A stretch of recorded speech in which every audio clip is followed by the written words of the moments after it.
ছোট বোনের স্কুলে কিসের অনুষ্ঠান হইতেছে রে ভাই? এত মানুষ কে? ছোট বোনের স্কুলে এসেই তো আমি অবাক হয়ে গেলাম রে ভাই। হ্যালো এভরিওয়ান, কি অবস্থা সবার? কেমন আছেন সবাই? তো আজকে সকাল সকাল বের হয়ে পড়ছে। আজকে যাবো হচ্ছে আমার ছোট বোনের স্কুলে। আর আমার ছোট বোনের স্কুল কোথায় আপনারা কি জানেন? আর আমার ছোট বোনের স্কুলটা কিন্তু আমাদের পাশের গ্রামে, আর গ্রামের নাম হচ্ছে দেরাগাতি রুদ্রপুর উচ্চ বিদ্যালয়। আর ওখানেই বলে আজকে অনুষ্ঠান হচ্ছে। আর এই কারণে কিন্তু আজকে আমরা চারজন বের হয়ে পড়ছি, দেরাগাতি রুদ্রপুর উচ্চ বিদ্যালয়ে যাব অনুষ্ঠান দেখতে এবং আপনাদেরকে দেখাবো। বিস্তারিত ভিডিওটা সবাই একটু কন্টিনিউ দেখতে থাকুন। আর বলেন না ভাই, ইদানিং কিন্তু আমি অনেক বিজি, বাসায় প্রচন্ড পরিমাণ কাজ করতেছি, ঘোরাঘুরির সময়ই পাচ্ছি না। তো অলরেডি কিন্তু দেখেন আমাদের কিছু ফ্যান ফলোয়ারের সাথে দেখা হয়ে গেল, অনেক ভালো লাগলো। দেখেন ভাই, টাকা পয়সা কিন্তু বড় বিষয় না, বড় বিষয় হচ্ছে ভালোবাসা ভাই। দেখেন আমাকে কিন্তু অনেকেই ভালোবাসে, আপনারা একটু আমাকে সাপোর্ট করলে আমি অনেক দূর যেতে পারবো। দেখেন টাকা পয়সা নাই তো কি হয়েছে, বাট ভালোবাসা আছে কিন্তু ভাই। আপনারা যদি একটু আমাকে সাপোর্ট করতেন তাহলে আমি অনেক দূর আমার স্বপ্নগুলো পূরণ করতে পারতাম আপনাদের দ্বারাই। তো আপনাদের দ্বারাই যদি আমার স্বপ্নটা পূরণ হয়, কেন আপনারা আমার স্বপ্নগুলো পূরণ করে দিবেন না কেন?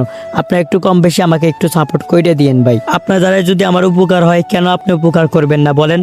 তো এই ভিডিওটা অবশ্যই শেয়ার দিয়ে দিবেন। আপনাদের কাছে ছোট্ট একটা রিকোয়েস্ট থাকবে। তো অলরেডি কিন্তু আমরা চলে আসছি রুদ্রপুর স্কুলে। তো স্কুলটা দেখেন যে কত সুন্দর, জায়গাটা কিন্তু অনেক গাছপালা, এবং এখন বাজে হচ্ছে 11টার মতন। আর আমি দেখতেছি স্কুলে কিন্তু আশেপাশে কেউই নাই।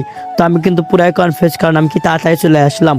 তো আমি কিন্তু হতাশার ভিতরে ভুগতেছি। আচ্ছা দেখি সামনে যায়, দেখি লোকজন আছে কিনা। আর মূলত স্কুলে আসার মূল কারণ হচ্ছে একজনের সাথে দেখা করবো, জানি না দেখা করতে পারবো কিনা, আল্লাহ জানে। তো দেখা যাক কি হয় কিনা, দেখা করতে পারি কিনা। তো দেখি ফিল্ডের ভিতরে কিন্তু লোকজন সিম্পল, লোকজন বেশি লোকজন নাই। তো আমরা একটু অপেক্ষা করবো, যেহেতু একটু তাড়াতাড়ি আমরা চলে আসছি। মেনলি ব্যাপার হচ্ছে বেশি বন্ধু বান্ধব হইলে, বেশি লোকজন হইলে না ঘুরে মজা পাওয়া যায় না, কারণ সবাই সব যার যার দিকে চলে যায়, এই কারণে ঘুরে মজা পাওয়া যায় না। আজকে যেহেতু আমরা চারজন আছি, আজকে রিল্যাক্স ভাবে ঘুরতে পারবো।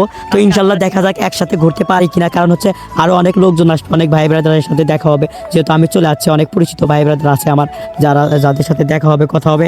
তো দেখি মন মতো ঘুরতে পারি কিনা আজকে। আর আমি যার সাথে দেখা করব সে আসে কিনা, তার সাথে দেখা করতে পারি কিনা, তার সাথে কথা বলতে পারি কিনা, দেখা যাক। গাইস, দুঃখের বিষয় এবং কষ্টের বিষয় হচ্ছে এখানে ভিডিও করা সম্পূর্ণ নিষেধ। আমি এই দুঃখে ভিডিও করতে পারছি। আজকে ভিডিওটাই পর্যন্ত। টাটা, বাই বাই, আল্লাহ হাফেজ, সবাই ভালো থাকবেন।